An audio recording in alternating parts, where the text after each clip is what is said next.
बार कुछ समुद्री नाविक एक बड़े थे जहाज में समुद्री यात्रा पर निकले। उनमें से एक नाविक के पास एक पालतू बंदर था। उसने उसे भी अपने साथ जहाज पर रख लिया। यात्रा प्रारंभ हुई।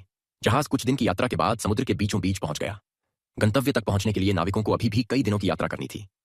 इतने दिनों तक मौसम नाविकों के लिए अच्छा रहा था, लेकिन एक दिन समुद्र में भयंकर तूफान आ गया। तूफान इतना तेज था कि नाविकों का जहाज टूट गया। नाविकों के जहाज को बचाने की बहुत कोशिश की, लेकिन अंततः जहाज पलट गया। नाविक अपनी जान बचाने के लिए समुद्र में तैरने लगे। बंदर भी पानी में जा गिरा था। उसे तैरना नहीं आता था। वह डूबने लगा और उसे अपनी मौत सामने नजर आने लगी। वह अपनी जान बचने के लिए चीख पुकार मचाने लगा। उसी समय एक डॉल्फिन वहां से गुजरी। उसने बंदर को डूबते हुए देखा तो उसके पास गई और उसे अपनी पीठ में बिठा लिया। वह बंदर को लेकर एक द्वीप की ओर तैरने लगी। द्वीप पर पहुंचकर डॉल्फिन ने बंदर को अपनी पीठ से उतारा।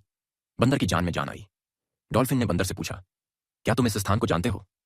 हाँ बिल्कुल, यहाँ का राजा तो मेरा बहुत अच्छा मित्र है, और तुम जानती हो कि मैं भी एक राजकुमार हूँ। बंदर की आदत बढ़ा चढ़ाकर बात करने की थी। वह डॉल्फिन के सामने बड़ी तीखी किस्मती बातें करने लगा। डॉल्फिन समझ गई कि बंदर अपनी शान बघारने के लिए झूठ बोल रहा है, क्योंकि वह एक निर्जन द्वीप था जहां कोई भी नहीं रहता था। वह बंदर की बात का उत्तर देती हुई बोली, ओह, तो तुम एक राजकुमार हो।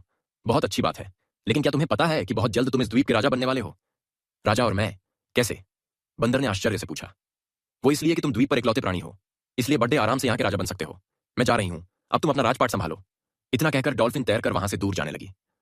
बंदर पुकारता रह गया और उसने झूठ और शेखी से नाराज डॉल्फिन उसे वहीं छोड़कर चली गई।